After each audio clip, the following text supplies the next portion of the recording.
Olá, boa tarde. Um problema mundial que foi ainda mais agravado com a Covid-19. O relatório da Organização das Nações Unidas para a Alimentação e Agricultura mostra que o número de pessoas que passam fome no mundo aumentou após a pandemia. Mais de 15 milhões de brasileiros não têm o que comer. O problema da fome no Brasil e no mundo é assunto do Jornal da Justiça de hoje e você vai ver também. Supremo Tribunal Federal valida a lei que obriga o governo federal a repassar dinheiro para garantir internet na rede pública de ensino. A lei, publicada em junho do ano passado, determina o repasse de 3,5 milhões de reais para investimentos em acesso à internet de alunos e professores de escolas públicas. STJ suspende inelegibilidade do ex-governador do Distrito Federal, José Roberto Arruda. E ainda, a Justiça Federal autoriza operações contra garimpo ilegal em 7 estados.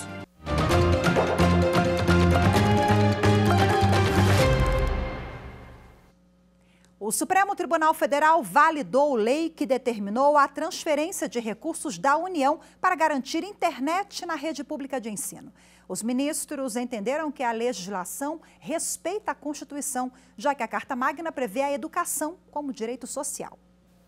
A lei, publicada em junho do ano passado, determina o repasse de 3,5 milhões de reais para investimentos em acesso à internet de alunos e professores de escolas públicas.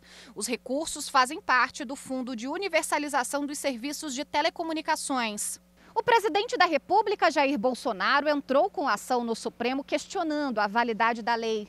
Segundo ele, a norma de iniciativa do Congresso Nacional desrespeita o princípio do devido processo legislativo, interfere na gestão da administração pública, põe em risco o equilíbrio fiscal da União e o limite de gastos estabelecido ao governo federal. O julgamento do caso ocorreu no plenário virtual da Corte. No voto, o relator, ministro Dias Toffoli, lembrou que a educação é o primeiro dos direitos sociais previstos na Constituição e a internet é necessária para que ele seja concretizado.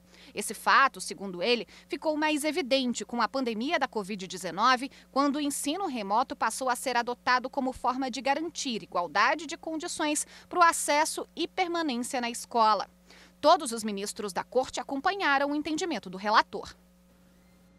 A segunda turma do Tribunal Superior do Trabalho isentou o município paulista de Nova Odessa de pagar horas extras de atividades extraclasse a uma educadora. Para o colegiado, a função do educador infantil não se equipara à de um professor de educação básica. De acordo com o processo, o educador atua numa creche municipal de Nova Odessa, interior de São Paulo, com carga horária de 32 horas semanais e sem previsão de jornada para a elaboração de atividades extraclasse. Na Justiça, a profissional alegou que a lei municipal que institui o piso dos profissionais do magistério não estaria sendo cumprida pela Prefeitura. Conforme essa lei, a jornada de trabalho do professor deve ser composta por 2/3 de atividades em sala de aula com os alunos e 1/3 de atividades extraclasse. O Tribunal Regional do Trabalho da 15ª Região em Campinas condenou o município ao pagamento de horas extras à educadora. A decisão destacou que a lei municipal incluía os educadores de desenvolvimento infantil em creche no quadro do magistério público local, sem qualquer ressalva. No recurso de revista ao TST, o município de Nova Odessa defendeu que a empregada não se enquadra como profissional do magistério. Isso porque ela trabalha com crianças de até 3 anos de idade e desenvolve atividades próprias de um cuidador. A relatora do recurso na segunda turma, a ministra Maria Helena Malman, afirmou que, conforme entendimento do TST, o educador infantil não se iguala ao professor de educação básica, já que não há obrigatoriedade de formação pedagógica. Conforme a relatora, a atividade tem natureza eminentemente burocrática. Por unanimidade, a turma afastou a condenação do município ao pagamento de horas extras em razão de atividades extraclasse. O presidente do Superior Tribunal de Justiça, ministro Humberto Martins, suspendeu a inelegibilidade do ex-governador do Distrito Federal, José Roberto Arruda.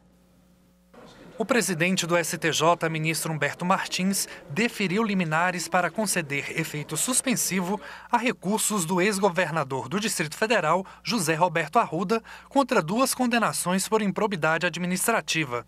As decisões do ministro devolvem, em caráter provisório, os direitos políticos do ex-governador. Assim, ele vai poder se candidatar nas próximas eleições de outubro, até que o Supremo Tribunal Federal julgue a possibilidade de aplicação retroativa da nova Lei de Improbidade Administrativa. Arruda foi condenado com base na antiga Lei de Improbidade Administrativa por suposta compra de apoio político da deputada distrital Jaqueline Roriz e do marido dela, Manuel Neto. De acordo com a acusação, o crime teria sido cometido pelo ex-secretário de Relações Institucionais, Durval Barbosa, que teria agido a mando de Arruda, eleito para o cargo de governador em 2006. O caso foi investigado na Operação Caixa de Pandora e ficou conhecido como Mensalão do DEM, descoberto com a delação de Durval em 2009. No pedido de tutela provisória dirigido ao STJ, a defesa destacou que o ministro do STF, Nunes Marques, suspendeu no dia 1º de julho os efeitos de uma condenação de outro político em situação semelhante, fato que reforçaria a tese de probabilidade de êxito quando a Suprema Corte julgar a possibilidade de aplicação retroativa da nova lei. O ministro Humberto Martins considerou que a defesa do ex-governador demonstrou o perigo da demora caso os efeitos da condenação não fossem suspensos antes do prazo para as convenções partidárias e os registros de candidatura. Ele destacou que, conforme apontado pela defesa, a decisão do ministro Nunes Marques é importante para caracterizar os pressupostos para a concessão da liminar. Bom, e em mais uma decisão do presidente do Superior Tribunal de Justiça, ministro Humberto Martins, o presidente do STJ suspendeu o uso de verba pública para a realização de shows no município de São Miguel do Araguaia, em Goiás. E vamos direto agora ao STJ ao vivo, conversar com a repórter Liamara Mendes, que vai trazer os detalhes dessa decisão. Olá, Liamara, muito boa tarde para você.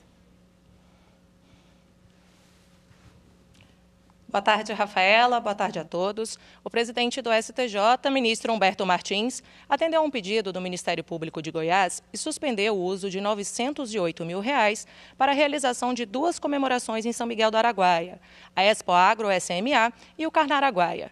O presidente acolheu a argumentação do órgão de gastos excessivos para um município que sofre com a falta de vagas em creches, além de o valor previsto para as festividades ser superior ao destinado para a reforma e construção de escolas em 2022. Para o presidente do STJ, o interesse social envolvido no caso exige uma posição de cautela, e ele lembrou que os shows programados pela Prefeitura poderiam ser realizados em outra data, após a conclusão do processo que discute o caso, que ainda está em trâmite na Justiça Estadual. Volto com você, Rafaela. Ok, Lia, muito obrigada mais uma vez pelas suas informações. Veja a seguir no próximo bloco, o relatório das Nações Unidas mostra que a fome no mundo aumentou após a pandemia no Brasil. Não é diferente, você confere os detalhes desse relatório no próximo bloco. Até já. A TV Justiça representa hoje uma das principais ferramentas de educação jurídica popular da sociedade brasileira. Algumas décadas atrás, a imensa maioria das pessoas não saberia citar o nome de um único ministro do Supremo Tribunal Federal. Atualmente, a sociedade civil acompanha os casos mais emblemáticos, como o das cotas raciais, entende o conteúdo das decisões e compreende a organização da magistratura. Nesse sentido, a TV Justiça aproxima o Poder Judiciário da população e contribui para o acesso à justiça e para a cidadania.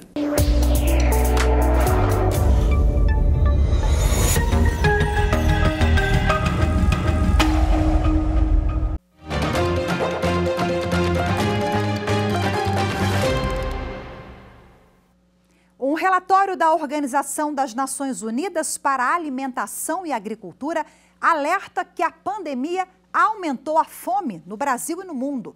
O documento mostra uma realidade que vai na contramão do previsto na Constituição Federal, que reconhece a alimentação como um direito social do cidadão.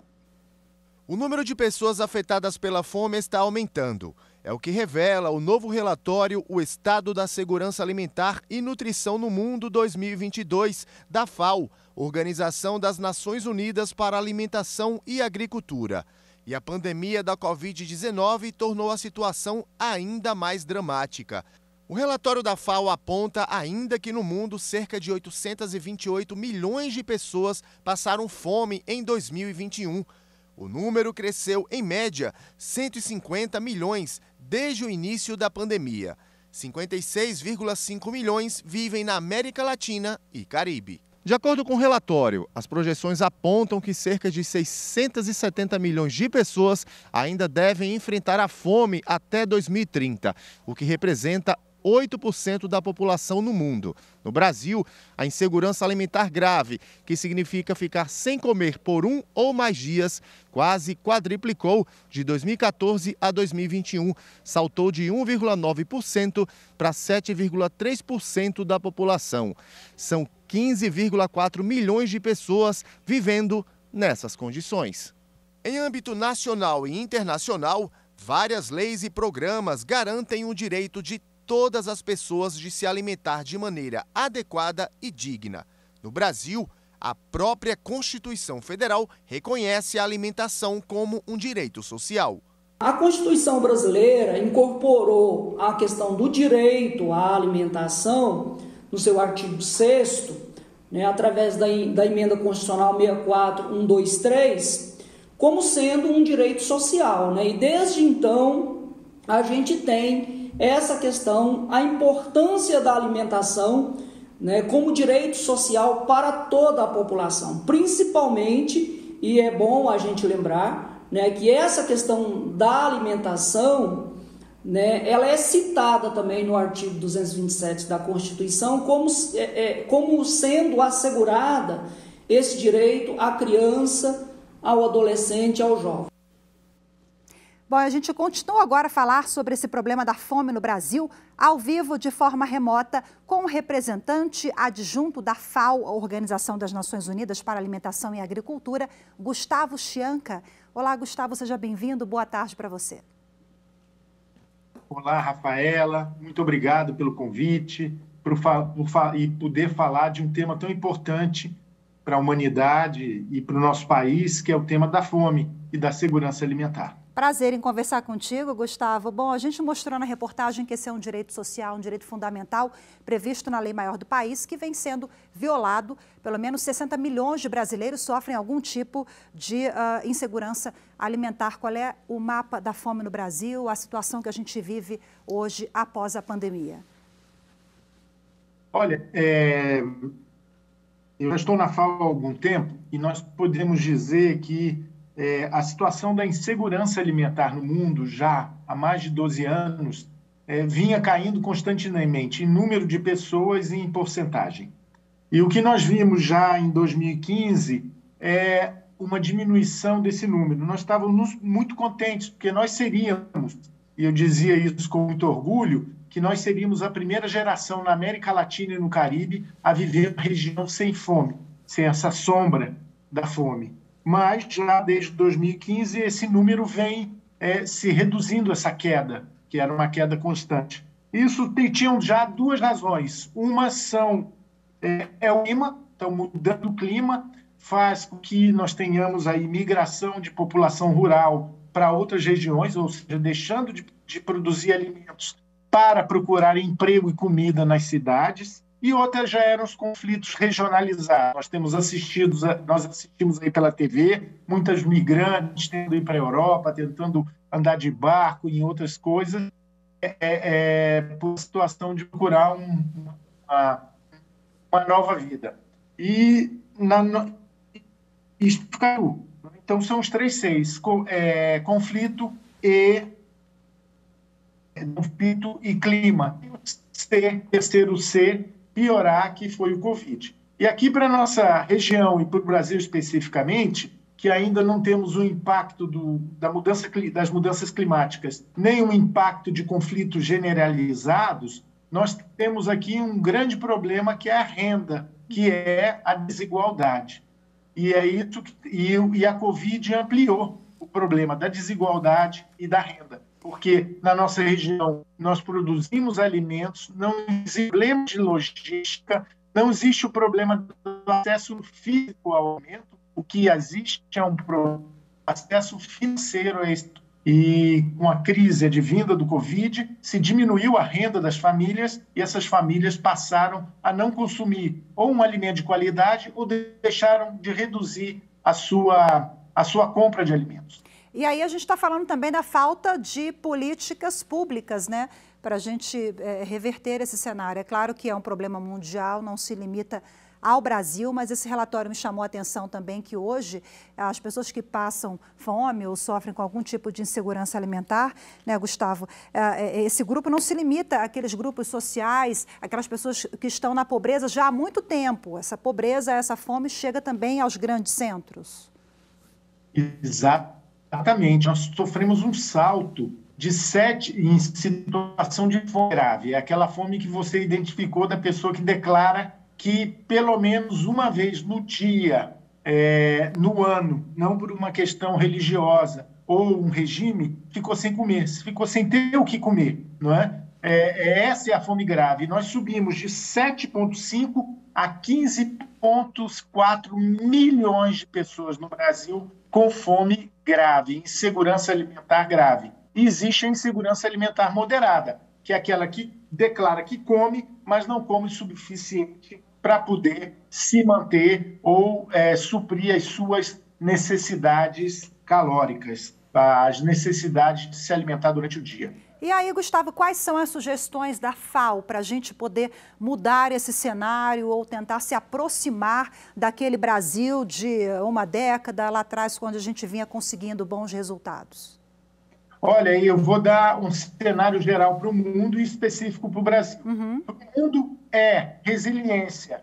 Os países têm que investir e se adaptar à resiliência, a resiliência do clima, né? Promover a agricultura, uma maior assistência técnica, maior investimento para pequenos agricultores, agricultores familiares e agricultores poderem sobreviver a essas mudanças do clima. O segundo ponto, que é muito importante, tem a ver com nossa situação, é a necessidade de uma retomada econômica sustentável, que gere emprego e renda para as famílias poderem voltar a consumir, poderem voltar a comprar, poderem voltar a ter uma renda para poderem sobreviver. E a terceira parte, que aí também é muito importante, é paz. Nós vimos que conflito, e agora mais com esse conflito da Ucrânia e Rússia, que são 2 produtores de alimentos importantes do mundo, não é? Tem trazido a fome. Então, a guerra, o conflito, além de matar as pessoas em confronto, mata muito mais de fome, mata muito mais de insegurança alimentar. Então, precisamos de paz, precisamos de uma sociedade e de um mundo que conviva com a paz e um mundo que possa aí lutar contra a fome e erradicar esse mal. No que se refere às leis já vigentes no país, eu acho que o desafio é dar a efetividade a essas normas, né? Porque leis já temos bastante. Exatamente. O Brasil teve uma conquista muito importante na Constituição, não é? Com esse artigo e como um ganho social da sociedade, não é? O direito à alimentação adequada como um direito social é muito importante. E agora é dar exatamente essa efetividade, não é? Efetividade através de programas sociais, a alimentação escolar, que é um programa de Estado, não é nem de governo, existente há mais de 60 anos, é um modelo. Muitas crianças têm na escola a sua principal refeição diária, crianças e adolescentes, é muito importante. Então, temos que aí criar as bases para que o Estado possa promover e assegurar a alimentação adequada para todos. Perfeito. Gustavo Chianca, muito obrigada pela sua participação. Tinha várias outras questões aqui, mas infelizmente o tempo é curto. Muito obrigada, viu? Boa tarde para você, até a próxima. Boa tarde, Rafaela. Boa tarde, telespectadores. Muito obrigado. Tchau, tchau. E você vai ver a seguir no próximo bloco. Justiça Federal autoriza operações contra garimpo ilegal de ouro no Pará e em mais 6 estados. É daqui a pouquinho, voltamos já. Nesse aniversário da TV Justiça, eu quero parabenizá-la pela contribuição fundamental à sociedade brasileira na formação dos novos juristas e das novas juristas. Não são poucos os estudantes ou poucas as estudantes que se valem da programação da TV como um instrumento didático, em colaboração a tudo aquilo que aprendem nos bancos das universidades. Por isso, parabéns, TV Justiça, e muito obrigada por essa parceria com o ensino jurídico brasileiro.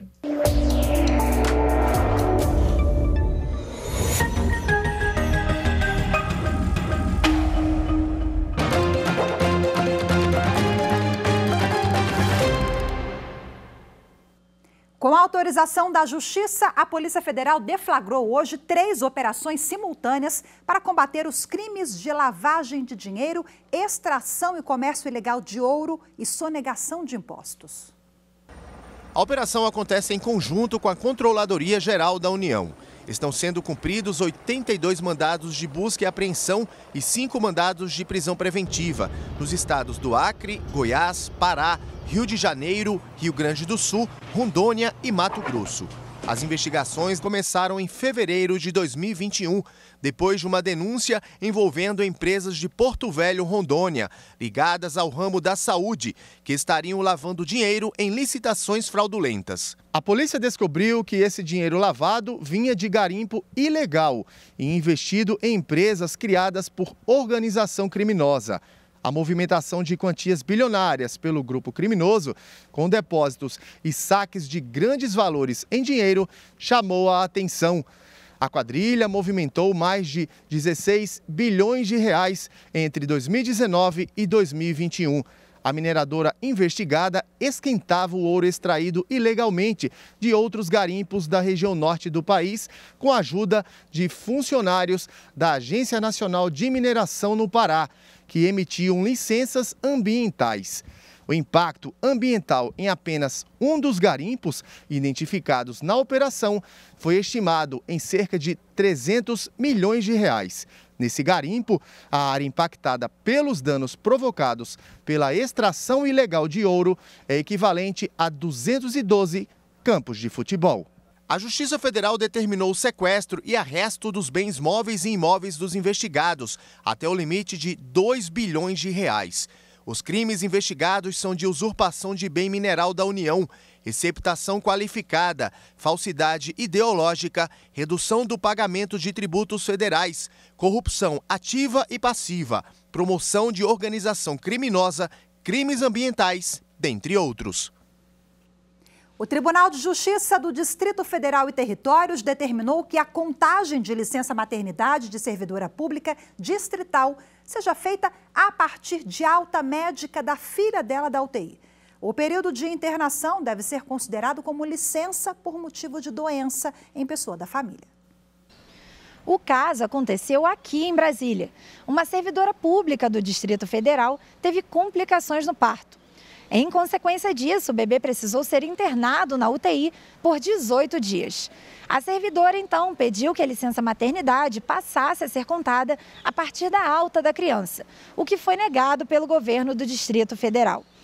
Em primeira instância, a Justiça deu ganho de causa à servidora. O Distrito Federal, então, recorreu sob o argumento de que não há previsão legal que permita o deslocamento da contagem do início da licença maternidade, mesmo nos casos de internação. Mas a terceira turma recursal do TJDFT entendeu que o início da contagem do prazo da licença maternidade para mãe de bebê prematuro, que permanece internada após o parto, deve ser a partir da alta hospitalar do recém-nascido e que o prazo em que ele estiver internado seja contado como licença por motivo de doença em pessoa da família. Bom, e essa decisão é assunto para o consultor jurídico da TV Justiça, Daniel Villanova, que já está conosco aqui. Seja bem-vindo mais uma vez. Boa tarde, Daniel. Boa tarde, Rafaela. Bom, esse caso que a gente viu na reportagem parece que já é matéria consolidada no Poder Judiciário, inclusive com o julgado da mais alta corte do país, né? Exatamente. Há um precedente em sede de ação direta de inconstitucionalidade, um precedente da relatoria do ministro Fachin, em que se estabeleceu exatamente o entendimento que há pouco pudemos escutar, né, no link. A ideia de que o período de internação em UTI deve ser considerado como um período de tratamento da saúde, né, para fins de contagem e convivência junto com a família, né? Então, esse precedente ele já foi aplicado em sede de ação direta de inconstitucionalidade. Recentemente, a ministra Rosa Weber também aplicou esse entendimento em sede de reclamação e agora esse precedente aqui em sede distrital, né, do Tribunal de Justiça do DF, aplica exatamente esse entendimento e traz para o nosso telespectador a ideia de que a licença maternidade ela não é uma vantagem específica do pai ou da mãe, né, mas há algum tempo que é dedicado para o bem-estar da criança e que merece um tratamento prioritário, não só por um ato de caridade, mas porque são pessoas em especial estágio de desenvolvimento, em situação de vulnerabilidade, e é uma disposição constitucional expressa. Então, não é um ato de caridade, é uma atenção do Estado brasileiro com os cidadãos do futuro. E são decisões, né, que levam em conta o bem-estar da criança, aquele momento peculiar, né, às vezes a criança está doente e fica meses. A licença maternidade termina enquanto a criança ainda está internada. O Supremo já se debruçou sobre esse assunto e ampliando um pouquinho também, né, para a gente finalizar, Daniel, a questão do direito à família, as novas famílias, o Supremo já concedeu e outros julgados também. Licença adotante, ampliação da licença para os pais também, a licença paternidade, né? Eu vejo um judiciário muito conectado com essas realidades. Tem havido uma grande pluralidade, né? O Supremo está antenado com a emergência dessas novas dimensões de afetividade, né? Hoje tem se falado não só em direito de família, no singular, mas também em direito das famílias. E o Supremo tem dado guarida a esse entendimento, tem dado razão a essa forma de enxergar e compreender que as múltiplas formas pelas quais as pessoas se associam afetivamente, elas são originárias de um ambiente familiar favorável à criação das crianças e dos adolescentes. Então, a ideia é de que haja cada vez mais uma aproximação entre o regime que antes era só identificado com a mulher numa família tradicional, vamos chamar assim. Hoje isso passa a ter uma dimensão mais ampliada para a questão da orientação sexual, para a questão dos novos arranjos de famílias que passam a surgir, não só no direito, mas sobretudo na sociedade brasileira. Perfeito. Muito obrigada mais uma vez, Daniel, e muito obrigada a você também de casa que nos acompanhou em mais uma edição. Amanhã eu volto com o Daniel e com outras notícias do Poder Judiciário. Boa tarde. Tchau, tchau.